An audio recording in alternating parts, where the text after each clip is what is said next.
my video. Okay, so welcome to the second colour pencil lesson.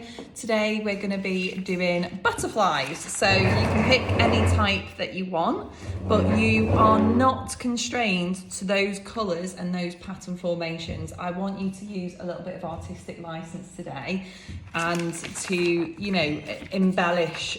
So for example, this one is a little bit plain, so you could add, you know, different colours into there. And the way I would go about it is I've just drawn a close-up of the wing, like really big, so it's easier to see. And the way I would go about it is using a grey or a light pencil first. I wouldn't use a normal drawing pencil to draw the outlines, because I do think using a normal sketching pencil with colour pencil, I find that they don't mix very well, but that might just be me. So I always use like a colour pencil, but a light one, and I just very lightly put in the outlines of where everything is. And this is very rough, so I can change things if I need to, and that's part of the reason why obviously I've drawn very light. But then the next thing you want to do is you want to then start to add your lightest colour. So probably the lightest colour on there is the blue. Actually, no, the yellow at the bottom. So I would start to fill in my lightest colours, and I'm shading in to the shape. So I'm following the curve and the line of the shape. I can actually see some greyness coming up now in there from smudges from my pencil. So make sure you rub out any smudges as well before you begin. And again, I'm gonna layer and intermix different colours and build up the colour. So if I think that orange now is too bright, I can keep going over it and intermixing, and remember to press hard as well. Once you've added in some of the light colours and light areas, you'll probably then want to concentrate more on some of the lined areas. So butterfly wings do have a lot of lines, and to get those areas like protected, if you want to keep these little white lines in, you can do like what we did last week, which is where we use the burnisher. So you can use the burnisher pencil to protect your white lines, or you can use a craft knife. So I mentioned this last week, but I didn't show it.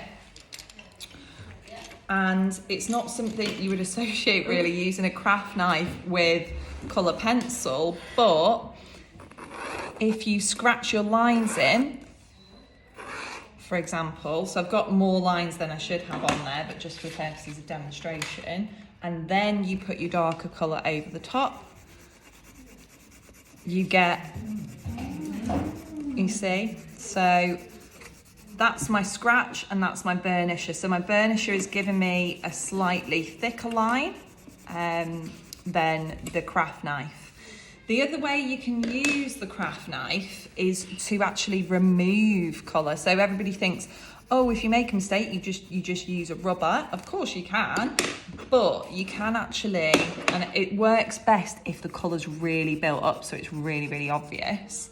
You can actually scratch away with your craft knife. Now, that's very good if you're doing something like, you know, drawing individual hairs and you want thin lines. But it's also, yeah, exactly, whiskers. So you can see there, you can scratch it away, like I've done there.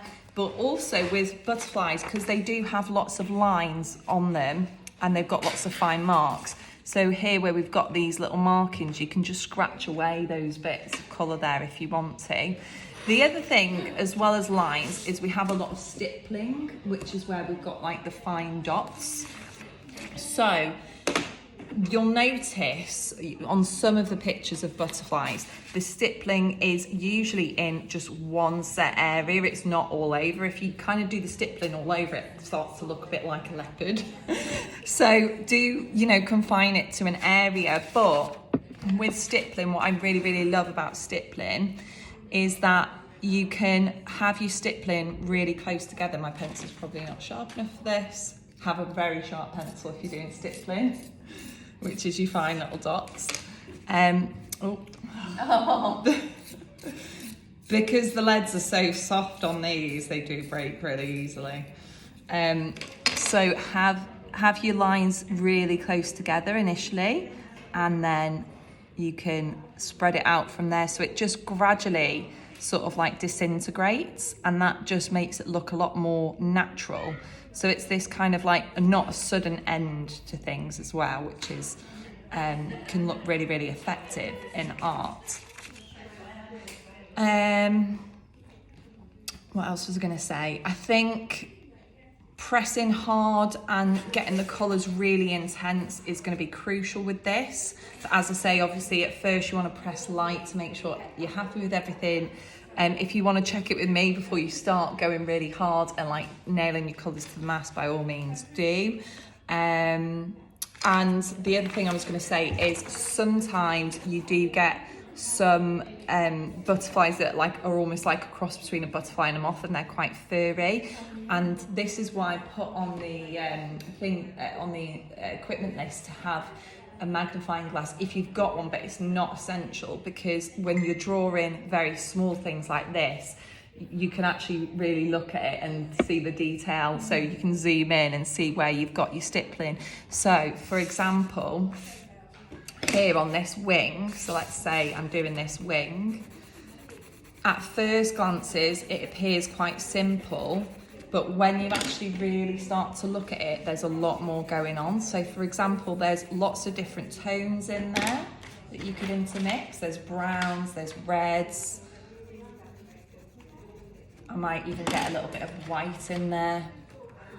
We said last week, for those people that weren't here, if you don't have a blending pencil, white can be a good alternative. Obviously it does lighten what you've done, but it can just soften everything and make it look a bit more blended.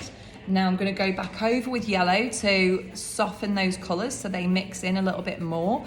I could use my blender there as well, but I just want to use the yellow to kind of mix it in and soften it and make it a bit more yellow. But what I've noticed looking at this is that where the black edges, as I said about not having definitive ends, it isn't a definitive end because it kind of flicks up. So we've got this black edge here, but rather than it being just like a sharp line, it actually flicks up. So you have a lot of these very small, minute details that show that there's actually a bit of texture. There's actually almost fine kind of hairs on that butterfly, and I think that's what makes it look, you know, really real. And then of course we've got the black dots. Now, you know, having taught art in secondary for years, I was used to having students do a literally black circle like that, whereas when you break it down and you look at it, you know, there's actually a little bit of a line coming off of that one, and there's a little bit of feathering coming off that end, and it's not quite a perfect circle, and there's a little bit of a dot there, and now that's what makes it start to look a lot more realistic. Do you see what I mean? So you can add in, if you want, a few added details, because like I say, a bit of artistic license gives it a lot more areas of interest as well. But you know, leaving some areas a bit blander means you're going to have focal points as well. So yeah, that's it. Any questions? Okay, get going.